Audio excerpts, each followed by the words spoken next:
my tardiness, and I just really I'm going to invite your attention to 1 Peter chapter 3. 1 Peter chapter 3, I'm going to read only one verse, verse number 18. Thank you, sir. My daughter, I learned today, we were taking her back to college for her second year at Spelman College in Atlanta, and in the process of getting our dorm assignment and necessary paperwork, we learned that she's not a sophomore, but is a junior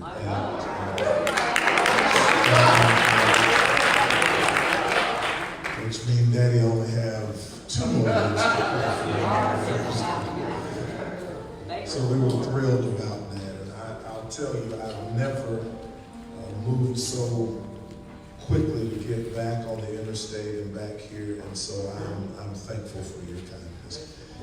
1 Peter chapter number 3, verse number 18, I'm reading from the English Standard Version of the Bible. You certainly are welcome to follow along in whatever translation you have, as we will encourage you to read verses 17 down through verse number 20, maybe even 22 in your own time.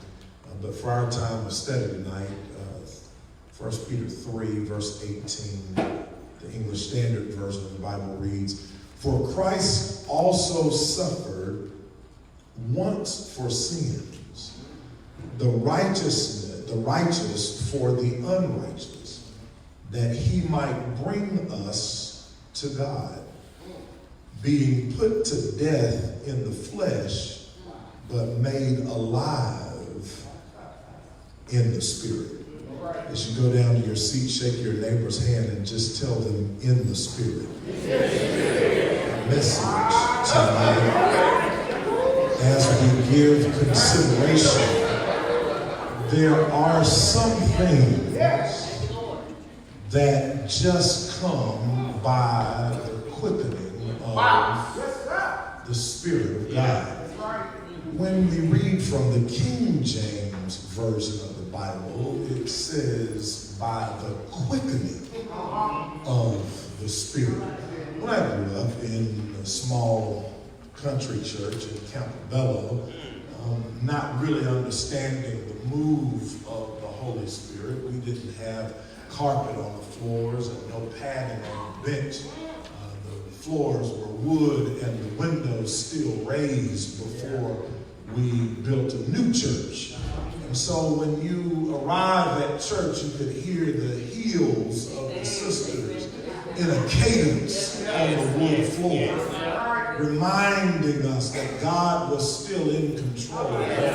No matter what they had experienced that week, some difficulties, some sorrows, some pains, but their heels, not even their mouths, but their heels had a cadence that would let us know that after all they had been through, that God was still in control. I wonder if there's anybody in here tonight that has had to suffer through some things and you found out that after the storm clouds rolled away, that God was still on the throne and he was still working it out. Y'all don't mind. Y'all waited this long. You might as well pray with me to understand that God's word is sufficient for us.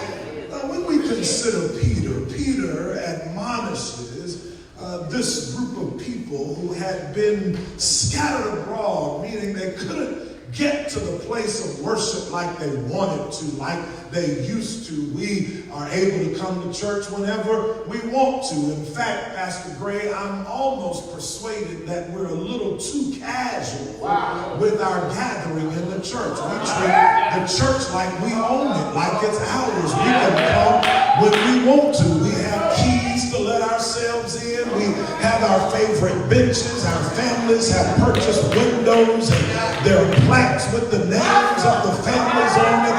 I'm not trying to meddle. I'm just talking about what I'm talking about, that we ought to have more reverence to the house of God.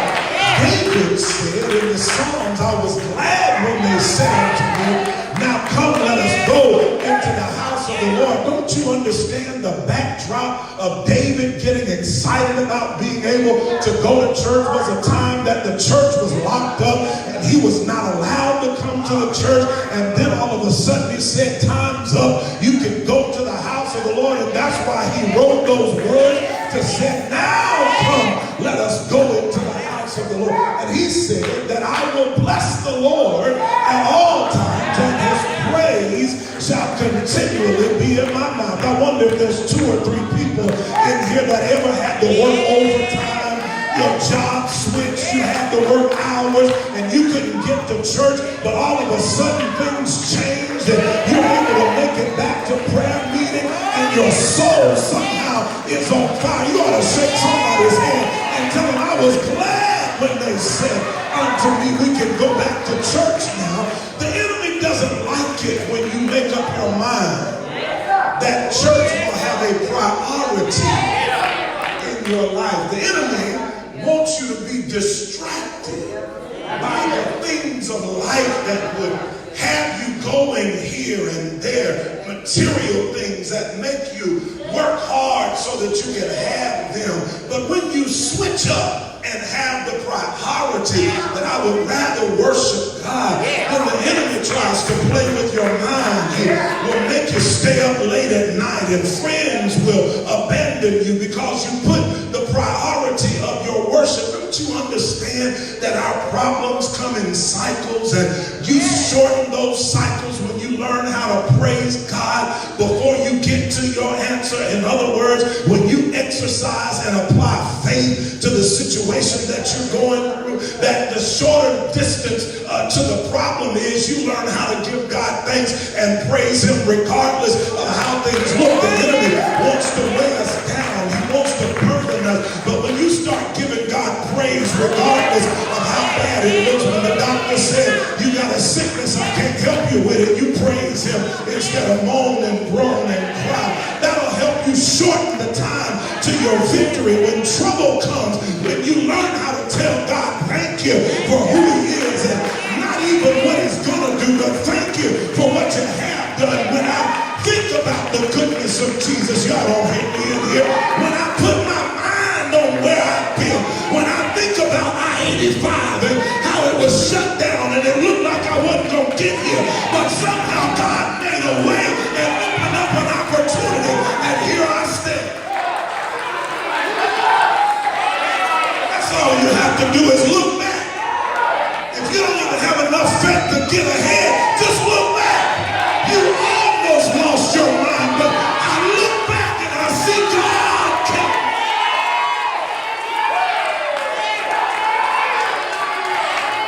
Some things I'm going, I know you've been waiting, so I'm not going to hold you up. I'm going to move on. There are some things that I don't know.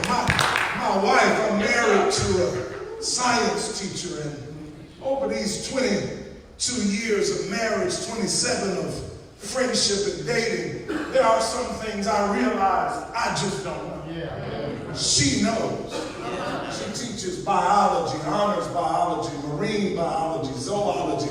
When we go to the beach and we look at the beach now, I don't even see the beach like I used to see it anymore, because she's talking about currents and undercurrents and north currents, and that helps boats go, and there are fish that follow certain currents, and I'm like, I don't even know, I'm just watching a wave. I just wanted to see the sunset and the sunrise.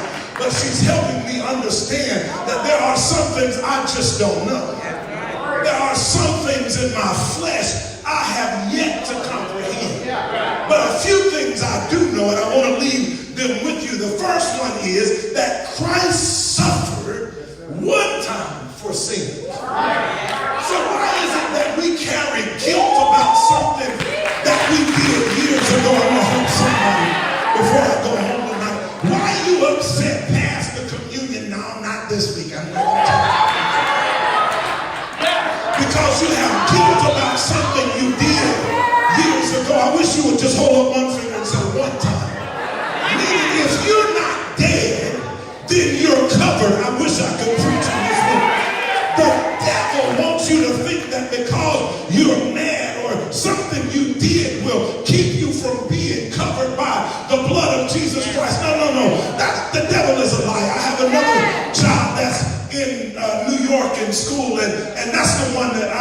hit it with. And no matter how angry he makes me, and my wife says, well, he's just like you. And I said, not tonight, he's not. He's more like you. He's more like your daddy than he is me tonight. And she said, say what you want to say, but he is just like you. That's why he's acting the way that he's acting. And you know, sometimes I get so bothered with him when he maxes out his credit card. I don't want to take his phone call. When he texts me and say, Dad, can you pay the phone bill? I want to ignore him. But no matter how upset I get with him, I cannot change the fact that he is my son. So no matter how bad you mess up, I wish I had somebody in here tonight that would understand that no matter how mad you mess up, God does not disown his children. Christ died once for sin. He knew you were messed up when he died. Peter said, the righteous for the unrighteous. I don't know where we got this notion that we got to quit stuff before we come to God. Maybe not here in Starr, but in Granville, I've heard people, Ram, I would come, but I still smoke. I would come, but I still like to pull ball tickets. And you know, I just get a little exasperated sometimes when I think about those concepts, because you say that as if God is intimidated by your smoking. You say that as if God has no power to break your addictions. And so we give credence to the enemy by thinking there's some hocus pocus here that I already got to be perfect when I come to God. No, God takes the imperfection and turns it into something that he can glorify. It's not you that gives him glory. It's the fact that he changed something in your life, and he gets glory out of seeing you wake up every morning. And I bought my son his first car. I drove my kids to school every day. Not because I thought they were too good to ride the bus, but I drove them because that was my time with them. I wanted to spend time making deposits into them. So during the time of driving from home to school every day, I knew in the afternoon I wouldn't be available for them. So I wanted in the morning to find out what they were thinking and where their mind was, so that I could make deposits in their lives. And then when we bought our son his first car, and I remember the first day, Pastor Gray, he drove off with his sister in the car, and I didn't have to take them to school. I stood there thinking, what in the world will I do now?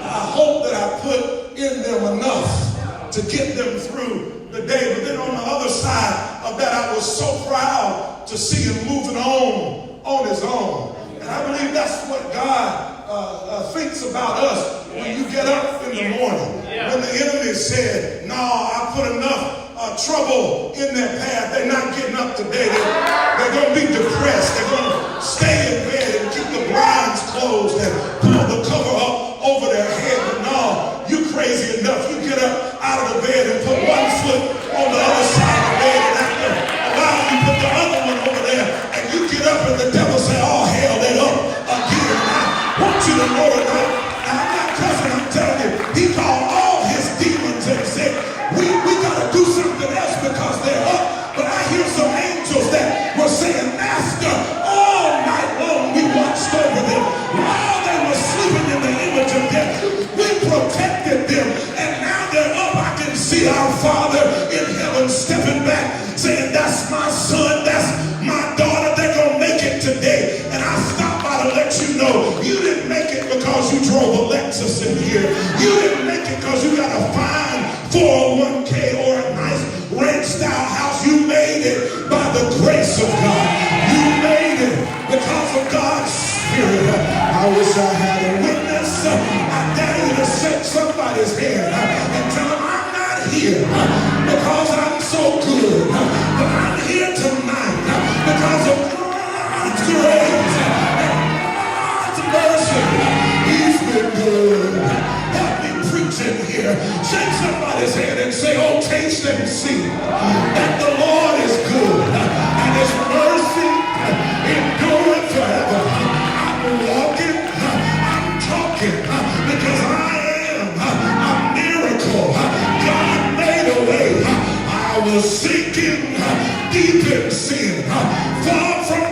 for sure, very deeply, stand within, seeking to rise no more. But the master of the sea heard my cry. Anybody cried lately? I heard my cry. From the waters, he lifted me. I'm saved. I'm saved because God is moving by his spirit. I'm closing. But I want you to know something. That sometimes our natural man may not be able to comprehend. But there's something about the spirit, something on the inside that begins to work and make a change. And Peter said that he died once for all. He was the righteous for the unrighteous. He changed places with you. You should have died, but God kept you. You should have been exposed, but God covered you. He that dwelleth in the secret place of the Most High shall abide under the shadow of the Almighty. Baby, you couldn't even handle my dirt. I can't even tell you what it was I came out of. I'm not here because I'm perfect. I'm here because I'm covered. And I'm not talking about Allstate and Progressive. I'm talking about the blood. The blood of Jesus. Somebody said there's still power in the wonder-working blood of Jesus Christ. He's able to deliver us and set us free. And so I send you home tonight with this hope to understand that while I might not be able to figure it out in my mind, there's something happening on the inside, and it's by God's Spirit that I'm being trained. My grandmother raised 11 children. Her oldest child raised 13 children. All of them living but one, and all of them with children.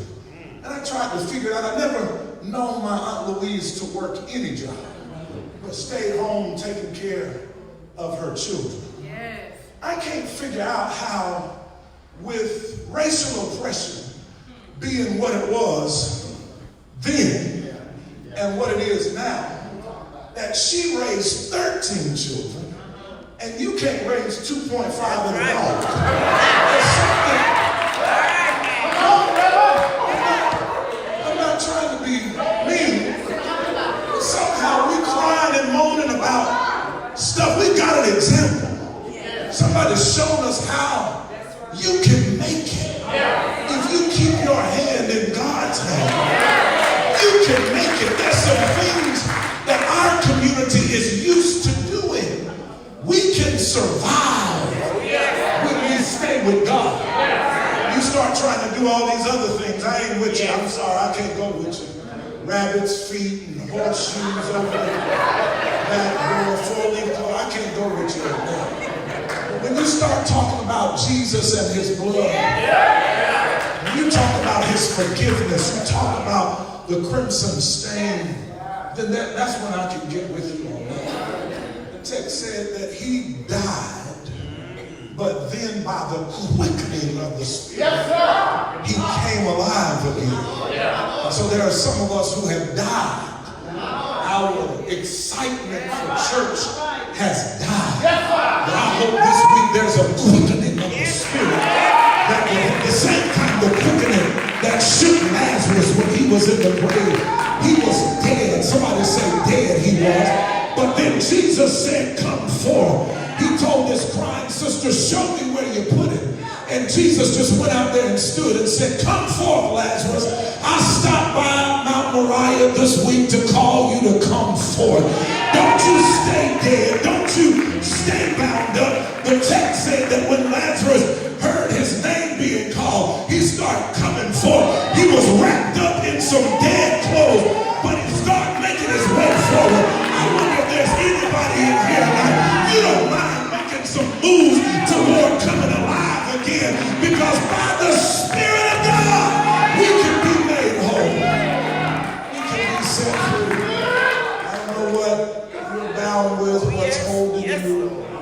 But this week I challenge you over the next few days that we would move by the Spirit and ask God Things that we don't understand. There was a mother in our church who's resting now, and she would feel the Spirit, everything would be quiet, and she would just say, oh.